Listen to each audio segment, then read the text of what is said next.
এইবার একটা শুনুন, বিধাতার প্রতি আক্ষেপ করে বলছে, কৃষ্ণ প্রেমে এত জ্বালা ছিল তা তো তুমি লেখনি। বিধির বিধানে আছে কৃষ্ণ প্রেম শীতল। রাধারানী বলছে, বিধির বিধানে হাম অনল ভিজাই। অনল মানে আগুন, মানে বিধাতার যে বিধান আছে, বিধানে আছে কৃষ্ণ প্রেম তরু অত্যন্ত শীতল, কিন্তু তা তো দেখলাম না। এই যে বিষময়, এই যে আগুন জ্বলছে, তাই বলি বিধির বিধানটা যদি কাছে পেতাম আমি আগুন দিয়ে পুড়িয়ে ফেলতাম। সখীরে, মনের জ্বালার কথা কারে বলি? আমার বন্ধুকে যারা দোষারোপ করে তাদেরকে কি করব জানিস? আমার বন্ধুকে যারা দোষ করে তাদেরকে করব জানিস? বিধির বিধানে হা মনল বিজয়, যদি সে পরাণ সখী তার লাগো পাই। আমার বন্ধুকে যারা পর করে তাদেরকে করব জানিস? আমার বন্ধুকে যে করতে চায়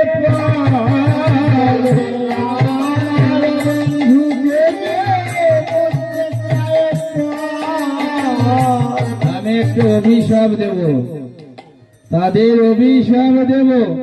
কি অভিশাপ দেব জানিস? দিন দুপুরে যেন পুরে তাহার ঘর,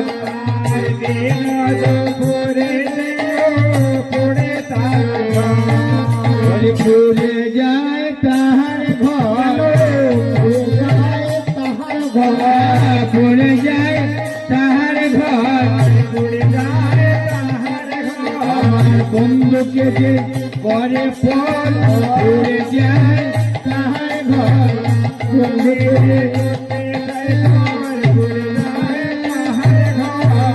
বন্ধুকে যে করে পর যেন পড়ে তাদের ঘর। রাধারানী অভিশাপ দিচ্ছে, যারা আমার বন্ধুকে ভালোবাসে না, আমার বন্ধুকে যারা পর করে, অর্থাৎ কৃষ্ণকে যারা পর করে, যেন তাদের ঘরটাই পড়ে। আর সত্যি তাদের ঘর পড়বে। যারা ভগবানকে ভালোবাসে না তাদের ঘর পড়বেই পড়বে। তুলসীদাসের একটা কথা, আমরা এই জগতে বহু অর্থ উপার্জন করি, বহু বিদ্যা অর্জন করি। বিদ্যা, অর্থ, দেহ, মন, প্রাণ সব যখন কৃষ্ণ চরণে সঁপে দেওয়া হয় তখনই সেই অর্থের শোভা বৃদ্ধি করে, তখনই সেই বিদ্যার গুণগত মানের আসল পরিচয় হয়। তখনই এই দেহ, এই শ্রীকৃষ্ণের দেয়া যে দেহ, মন, প্রাণ, জীবন, যৌবন সার্থকতা তখনই হয় যখন কৃষ্ণ চরণে নির্মাল্য করে দেওয়া হয়, নিবেদন করা হয়। তুলসীদাস বললেন না, ধন কো শোভা ধর্ম হেও, কুল কো শোভা শীল, জল কো শোভা কমল হেও, দল কো শোভা পীর। প্রচুর অর্থ আছে বহু মানুষের, কিন্তু অন্যান্য কাজে ব্যয় করবে, কিন্তু ধর্মের কাজে কেউ ব্যয় করবে না। কিন্তু বলছে সেই অর্থের শোভা তখনই বৃদ্ধি পায়।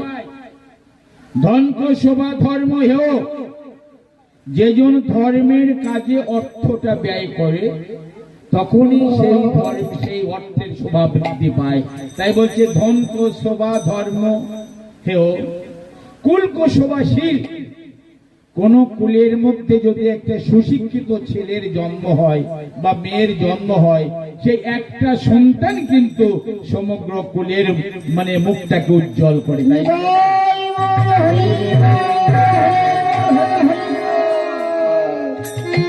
কুলের মধ্যে, একটা বংশের মধ্যে যদি একটি সন্তান সুশিক্ষিত হয়, কেউ ডাক্তার হয়, কেউ প্রফেসর হয়, কেউ ইঞ্জিনিয়ার হয়, কেউ যদি কৃষ্ণ ভক্ত হয়, সেই সন্তান বংশের মুখটা রক্ষা করে। তাই বলল কুল কো শোভা শীল আর দল কো শোভা পিল। পিল মানে ছোট ছোট বাচ্চাদের বলা হয় পিল। বাড়ির মধ্যে যদি ছোট ছোট বাচ্চা না থাকে বাড়ির শোভা বৃদ্ধি পায় না। আর জল কো শোভা কমল হেও, জলের শোভা হলো পদ্ম। সরোবরে যদি পদ্ম না থাকে সরোবরের শোভা বৃদ্ধি হয় না। তেমনি বাড়ির মধ্যে যদি ছোট ছোট বাচ্চারা না থাকে তাহলে সেই বাড়ির শোভা হয় না। তাই আমাদের সকলের কর্তব্য সামর্থ্য অনুযায়ী হরি নামে কৃষ্ণ নামে অর্থ দান করা। ধন কোষে বস মানে ধন কোষবা ধর্ম মানে ধনের শোভা হলো ধর্ম। জগতে আরেক শ্রেণীর মানুষকে অভিশাপ দেব। দুটি বলছে আবার কাদের অভিশাপ দিবি? অভিশাপ দিস না, বলছে না দিতে হবে। এক শ্রেণীর মানুষ আছে তারা কি করে, নিজের দোষটা দেখে না। এটা কিন্তু কালিদাস বলেছে, মনুষ্য জাতির ধর্ম চালনের শতছিদ্র চালন দেখতে পায় না। সূচের একটা ছিদ্র তার দোষ অন্বেষণ করবে। প্রত্যেক মানুষ দোষে ভরা, সে নিজের দোষ কিন্তু দেখতে পাবে না।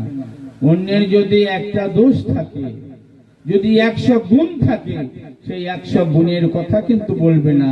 100 গুণকে চাপা দিয়ে সেই দোষটা খুঁজে বার করবে, করে পাড়ায় পাড়ায় গিয়ে বেড়াবে। এটাই মনুষ্য জাতির স্বভাব।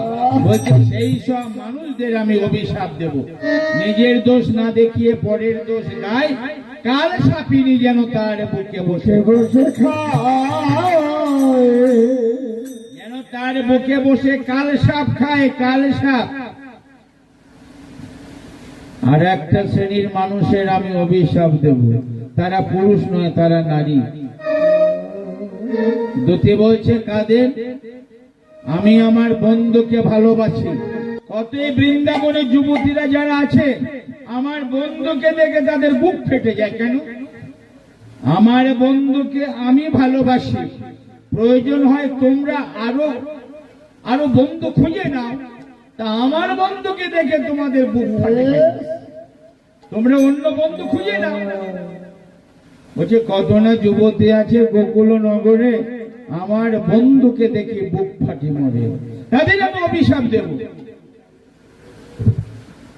চণ্ডীদাস পদকর্তা বলছে কেন তুমি অভিশাপ দেবে? একটা ভালো ফল দেখলে সবাই খেতে চায়, কিন্তু সবাই কি পায়?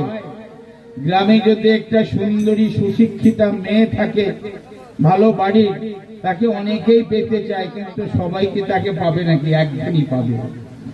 আবার গ্রামের মধ্যে যদি সুশিক্ষিত একটা ভালো মর্যাদা সম্পন্ন ঘরে ছেলে থাকে, অনেক মেয়েরাই তাকে পেতে চায়, তা সবাই কি পায়? তা তোমার বন্ধুকে সবাই পেতে চায়, তা সবাই কি পায়? বলছে তোমার বন্ধু তো তোমার আছে, তুমি মিছামিছি গালি দিচ্ছ কেন? বলি তোমার বন্ধু তোমার আছে, দেখো তোমার বন্ধু তোমার বন্ধু তোমার আছে, তোমার বন্ধু তোমার আছে। যাবে কোন যুবতীর কাছে, তোমার বন্ধু তোমার আছে। এবার রাধারানী বলছে না অন্যকে দোষ দিয়ে লাভ নেই, এর জন্য আমি নিজেই দায়ী। নিজের প্রতি নিজে ধিক্কার জানাচ্ছে, নিজের প্রতি নিজের প্রতি আক্ষেপ, নিজের প্রতি নিজের ধিক্কার জানাচ্ছে। বলছে আমার জীবনটাই ধিকের জীবন, নারীর জীবনটাই ধিকের জীবন। কেন? যে জীবনে স্বাধীনতা নেই। মেয়েরা যখন ছোট থাকে বাপের বাড়িতে, বাবা দাদা বৌদি যখন কুমারী অবস্থায় সবাই দেখে রাখে, তাই না? মেয়েরা ভাবে একটু শ্বশুর বাড়ি গেলে, স্বামীর কাছে গেলে একটু স্বাধীনতা পাবো, সেখানে আরো পরাধীন হয়ে যায় শাশুড়ি, ননদিনী, দেবর, ভাসুর। তাই বলছে নারীর জীবনটা ধিকের জীবন। অন্যের দোষ দিয়ে কি হবে? নারীর জীবনটা তো ধিকের জীবন। তার চেয়ে অধিক ধিক সেই নারীদের, কোন নারীরা পরবশ নেহ, মানে স্বামী থাকতে যারা অন্য পুরুষের সঙ্গে প্রেম করেছে, তাদের জ্বালার অন্ত নাই। তাদের ঘরেও জ্বালা, বাইরেও জ্বালা। তাহলে তার তো স্বামী ছিল আয়ান ঘোষ। কৃষ্ণের সঙ্গে প্রেম করা যে কি জ্বালা, যারা করেছে মা তারাই তো জানবে, একে অন্যেরা জানবে। তাই বলছে পরবশ নেহ, যারা পরের সঙ্গে প্রেম করে, এখানে পর মানে শ্রীকৃষ্ণ, শ্রীকৃষ্ণের সঙ্গে প্রেম করা খুব জ্বালা, জাতি কুল মান সব বিসর্জন হয়ে যায়।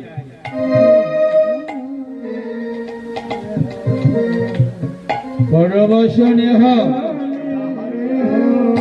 আমার এই তাপিত প্রাণকে, পরবশনে হোক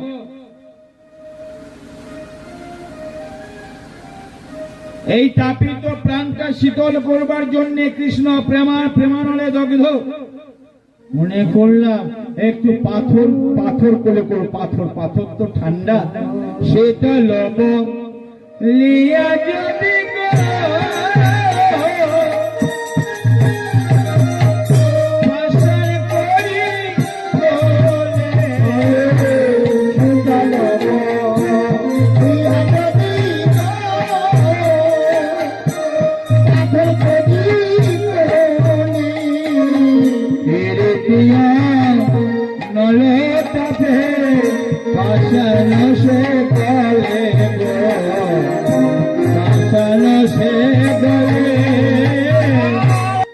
এই তাপিত প্রাণকে শীতল করবার জন্য ভাবলাম যে একটু পাথর তো ঠান্ডা, একটু পাথর কোলে করি, পাষাণ মানে পাথর, শীতল বলিয়া যদি পাষাণ করি কোলে, প্রীতি অনল তাপে প্রেমের আগুনে পাষাণ সে গলে, মানে পাথর পর্যন্ত হয়ে যায়।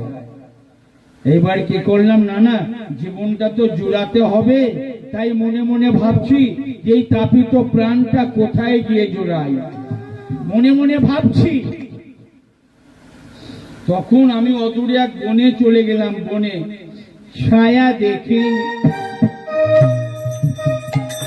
ছায়া দেখে বসে যাবে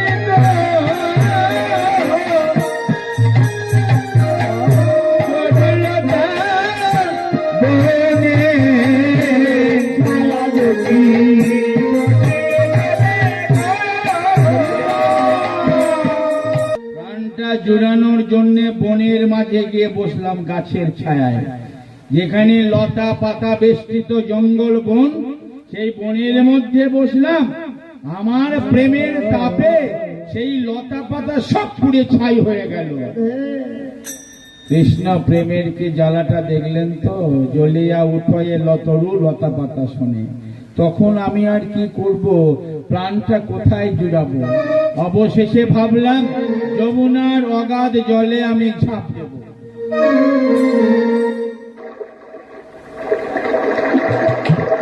প্রাণটা জুড়ানোর জন্য যমুনার অগাধ জলে ঝাঁপ দেব। যমুনার জলে যদি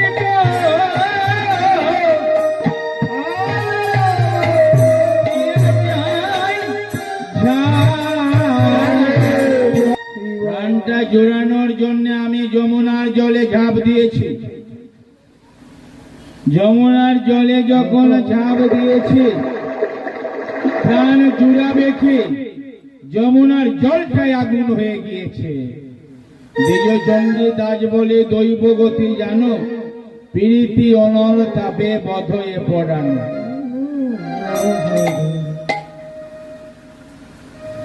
এমনি করে সখীদের সঙ্গে বলছে, আর কাকে বা দোষ দেব? তবে একজনকে দোষ দেওয়া যায়। কাকে? মদন দেবকে দোষ দেওয়া যায়। মদন দেব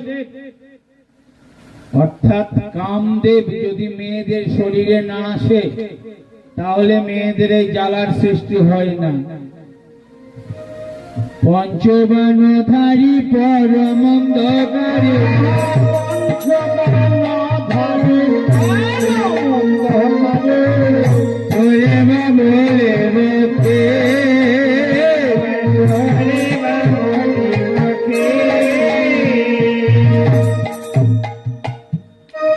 ছোটবেলায় আমরা পড়েছি না, একে চন্দ্র দুয়ে পক্ষ, তিনে নেত্র চতুর্বেদ পঞ্চবান।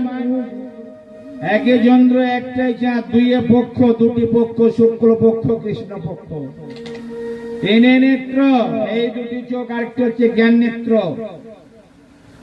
চতুর্বেদ, বেদ কটি? 4টি। ঋক, শেষ, ঋক, সাম, যজুর, অথর্ব। বান হলো 5টি। এই পঞ্চবাণটা কি মদন দেবের? মদন, মাদন, মোহন, শোষণ, স্তম্ভ। 5টি বাণ। 5টি বাণী, একটি বাণী ত্রিভুবন জর্জরিত হয়। আমার কাছে 5টি বাণ।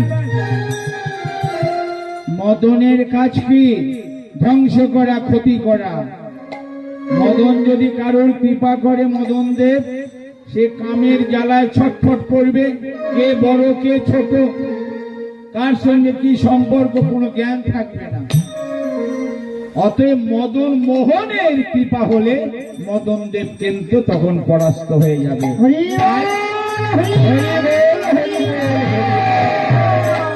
তাই আমাদের সকলের কর্তব্য, মদন দেবকে দমন করতে গেলে মদন মোহনের চরণে নিজেকে নির্মাল্য করতে হবে।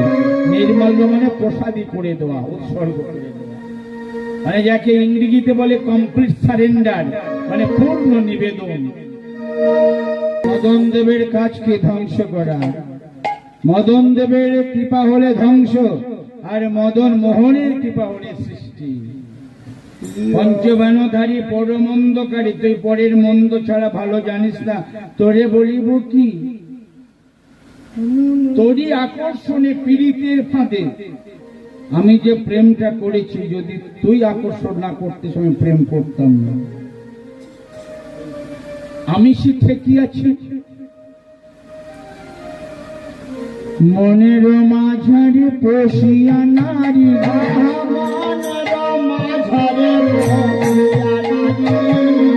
তুই যখন কোন নারীর মনের মাঝারে প্রবেশ করিস, সে তখন নিজের স্বামীকে ছেড়ে কত পর পুরুষের কাছে চলে যায়। তোকে উচিত মতো শিক্ষা দেব, সুযোগ পেলে তোকে ধ্বংস করব। রাধারানী বলছে, মনের মাঝারে পশিয়া নারী,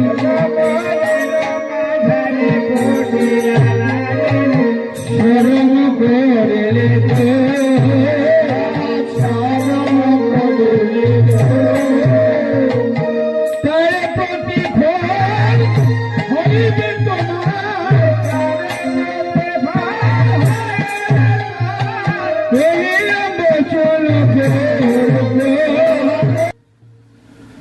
যেসব মেয়েরা চরিত্রহীন হয়ে যায়, মানে কামদেবের কৃপা হয়। নিজেকে ধরে রাখবার জন্য নিজেই সাধনা করতে হবে। তা বলছে, মনের মাঝারে পশিয়া নারী, তুই যখন কোন নারীর মনের মাঝারে প্রবেশ করিস, শরম করিলি দূর, মানে লজ্জা শরমকে দূর করে দিস, তার প্রতিফল হইবে তোমার কহিলাম বচন গুরু। এমনি ভাবে বলছে, এতদিনে তোর মরম বুঝিলু, অনঙ্গ তুহারি নাম। অনঙ্গ মানে অঙ্গ নাই যাহার, তোর তো অঙ্গ নেই, মানে দেহ নেই, তোর প্রাণটা আছে। দেহটা ভস্য করেছিল কে? মদন দেবের দেহটা ভস্য করেছিল মহাদেব। তাই মহাদেবের আরেকটি নাম হলো মদন দহন। মদন দহন, শ্রীকৃষ্ণের নাম হলো মদন মোহন। মদনকে দহন করেনি, শ্রীকৃষ্ণ মদনকে মোহিত করেছিল, তাই শ্রীকৃষ্ণের একটি নাম হলো মদন মোহন। আর মহাদেব পুড়িয়েছিল। এ কাহিনী বলতে গেলে অনেক সময় লাগবে, আমি 11টা পর্যন্ত কিন্তু গাইবো মা, ঠিক আছে? তো আপনাদের আবার আগের দিন অনুষ্ঠান আছে, আর আমি তো 2 পালা গান গেয়েই আসছি। মানে সেই নারায়ণ বাবুর বাড়ি আমাদের রাধানগরে, সেখানে 6টায় গান ছেড়েছি, ছেড়ে আবার 2 পালা গান গেয়েছি, সকাল 12টা থেকে 3টা, আবার এই মানে 9টা থেকে 12টা, আর 3টে থেকে 6টা। আপনাদের এখানে 8টায় এসেছি, 11টা পর্যন্ত গাইব, ঠিক আছে মা? আবার যদি কোনোদিন সময় হয় আগাম বলবেন, 2 দিন আগেই তো বললেন। আবার কালকে আমাদের গান আছে। যাই হোক, এটা কালিদাসের কুমার সম্ভব কাব্যগ্রন্থ পড়ে নেবেন। ওখানে পরিষ্কার লেখা আছে, হর কোপানলে মদন ভস্মীভূত, মানে মহাদেবের কোপের আগুনে মদন দেবকে পড়িয়েছিল। এতদিনে তোর মরম বুঝিল, অনঙ্গ তুহারি নাম। অঙ্গ বা থাকিলে আর কি হইতো, কি জানি তুই কোনো কাম, তোর অঙ্গ নেই তাই তুই এই করছিস, আর অঙ্গ থাকলে তুই কি করতিস? এই কথা সখীদের সঙ্গে সব বর্ণনা করছে, আর পেছন থেকে কুটিলা কুট মন নিয়ে শুনছে। হঠাৎ এসেছে, এসে বলছে, একই পরমাদ আই গো সখী, একই পরমাদ আই বলে, একই পরমাদ আই গো সখী, একই পরমাদ কথাটা হবে রাই, কিন্তু বললো আই, তার মানে এত রেগে গিয়েছে ভাষা আর স্পষ্ট হলো না। যা শুনি শ্রবণে লোকেরই পতনে,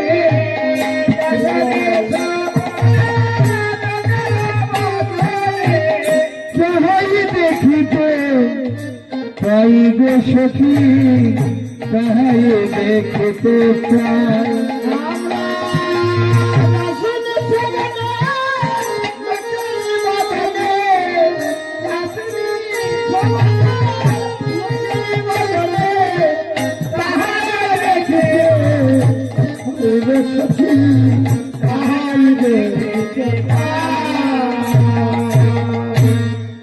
পাড়ার লোকে তোমার নামে অনেক কিছু বলে, কানে শুনি, কিন্তু যা শুনি শ্রবণে লোকের বদনে তাহাই দেখিতে পাই। তাই আজ আমি নিজের চোখে দেখছি, তোমার আমার বাপের কোলেতে কথাটি কাহারও নাই, মানে তোমার বাপের কোলেও যে নাম করে না, আর আমারও বাপের কোলেও সেই নাম করে না, আর তুমি সেই নামে পাগল হয়েছ।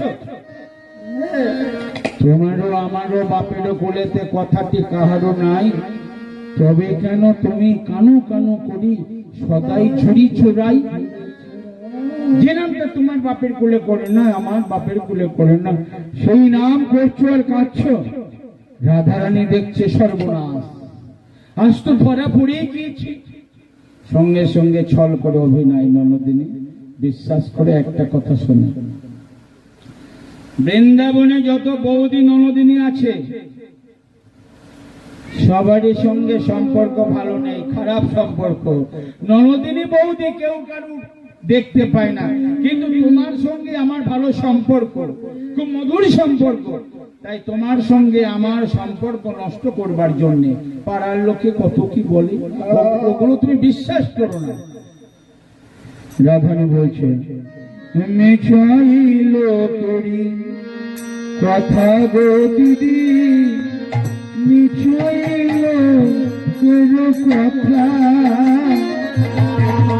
মিছাইল কথা গো দিদি, মিছাইল করো কথা, মিছাইল করি কথা গো দিদি,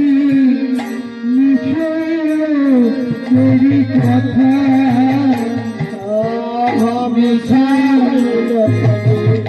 কথা যদি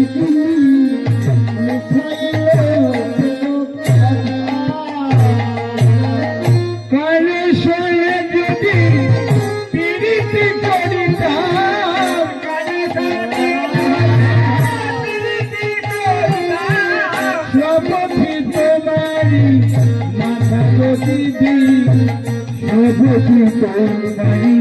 মাথা,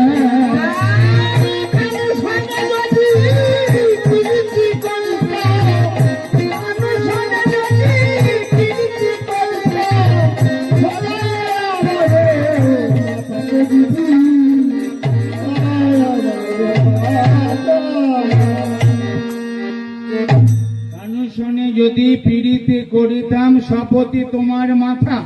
আমরা বলি না বিশ্বাস করে এ কাজ আমি করিনি, তোমার মাথা ছুঁয়ে বলছি, তোমার পা ছুঁয়ে বলছি, ঠাকুরের চরণ ছুঁয়ে বলছি, বলি না।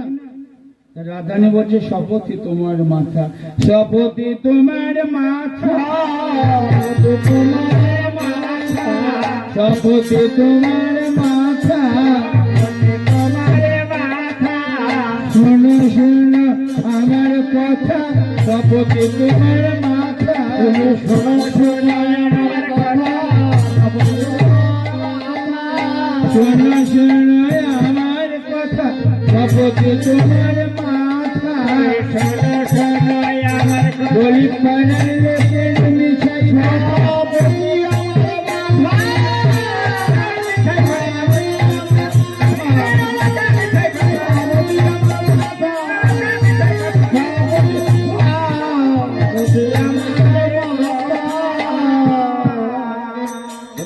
মিথ্যা কথা, যা পড়ে পড়ে শুনেছি আর চোখে দেখছি।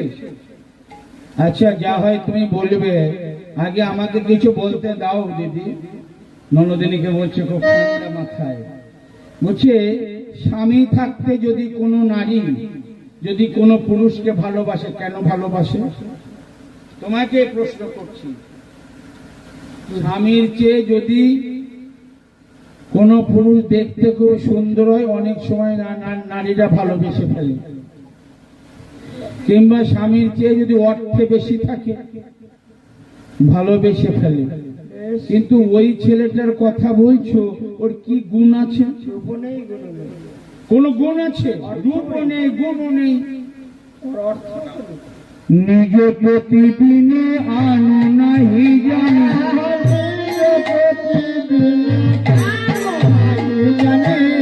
স্বামী শুয়া মারে ভালো,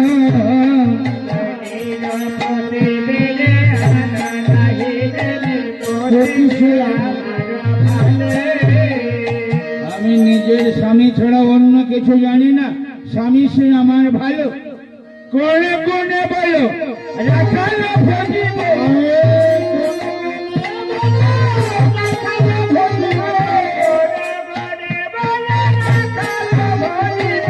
সহারা বরণ কালো গতিবি, সহারা বরণ কালো,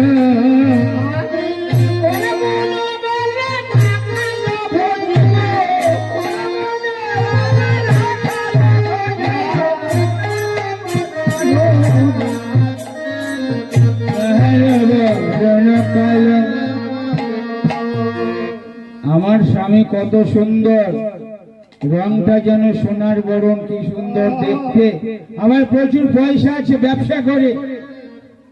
আমি কেন ভজব কালো, ভজব কালো, আমি কেন ভজব কালো, ভজব কালো, স্বামী আমার ভালো, কেন ভজব কালো, স্বামী আমার ভালো, স্বামী ভজবে জনম গেল, স্বামী আমার ভালো,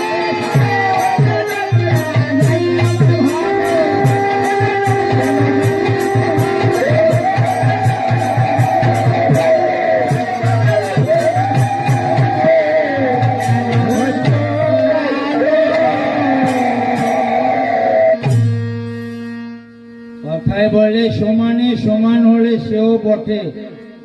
রাজনন্দিনীর সঙ্গে কি রাখাল খাটে? আমি রাজনন্দিনী সে রাখাল ছেলে। আবার আমার গলায় সব মণিমুক্তার আভরণ, তার গলায় কিছু আছে নাকি? গুঞ্জমালা গাছি, মানে বনফুলের মালা। মণিমুক্তার রাহিয়া ভারণ, মণিমুক্তার রাহিয়া ভারণ, রাজনী বনের ফুলে, আমার সাজায় বনের ফুলে, সুরের উপরে আমার গুরুজনে, সুরের উপরে আমার গুরুজনে, ইচ্ছে কি আহা ইচ্ছে কি অমল ভোলে গোপীজি, ইচ্ছে কি রমণী ভোলে, আরে আরে ইচ্ছে কি অমলা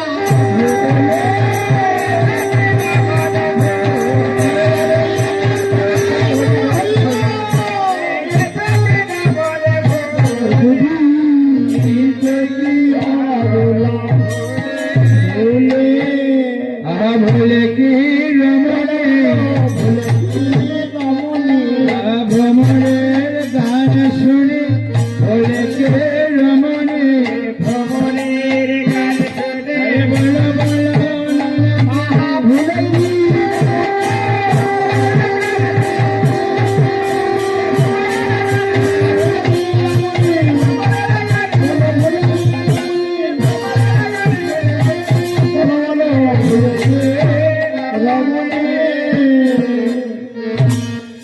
আমরা অনেক সময় বলা বলি করি ছেলেটি ভালো, একজন বলে কিসে ভালো, কি গুণ আছে, তখন আমরা বলি গুণ নাই বা থাক, দোষ তো নাই। কিন্তু এই ছেলেটার একদিকে গুণ নাই, অন্যদিকে দোষে ভরা। রাধারানী বলছে এদিকে দোষটা ঢাকবার জন্য, এই ছেলেটা কোনো গুণ নাই, দোষে ভরা। ননদিনী, নিজের মামা কংস সে সব সময় খুঁজে বেড়াচ্ছে ভাগ্নেকে পেলেই করবে ধ্বংস, তাহলে এই ছেলেটি কেমন? রাজা হইয়া যারে দেখিতে না পারে, রাজা হইয়া যারে দেখিতে না পারে। ছেলেরা যদি কোনো অপরাধ করে, মায়েরা কি করে, পাড়ার কোনো মায়েরা এসে যদি নালিশ করে বা অভিযোগ করে, বলে দিদি যেন কাউকে বলিস না, আমার ছেলেকে শাসন করব, মানে ছেলের দোষটা ঢাকবার চেষ্টা করে। আর এই ছেলেটা এমন দোষী, নিজের মা ছেলের দোষের কথা পাড়ায় পাড়ায় গিয়ে বেড়ায়। রাজা হইয়া যারে দেখিতে না পারে, মায়ে বলে ননি চোরা, মায়ে বলে ননি চোরা, কহে শিবরাম রাধারি কলঙ্ক, কহে রাধার কলঙ্ক, নিশ্চয় কহেলে তোরা,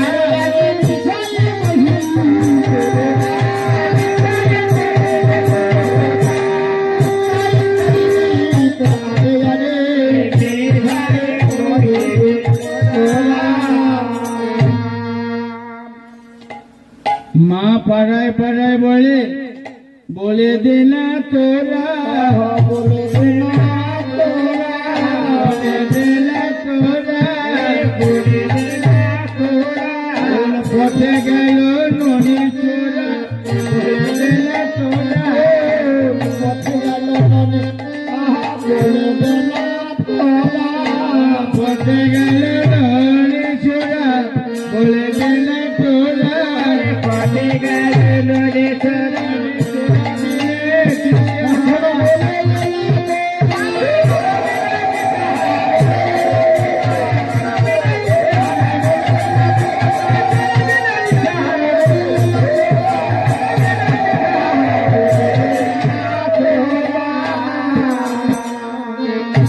এমনি ভাবে রাধারানী আমার সখীদের সঙ্গে আক্ষেপ করছে, আর কৃষ্ণচন্দ্র আমার রাধারানীকে পাওয়ার জন্য মুরলী বাদন করছে অধীর রজনী জেনে।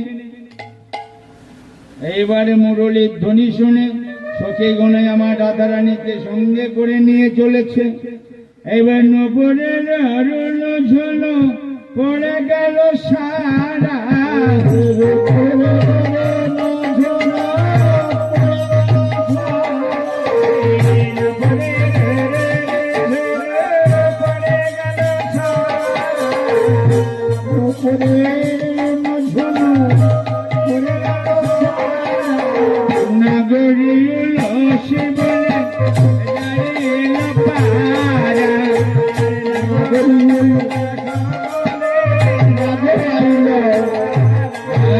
নগর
রে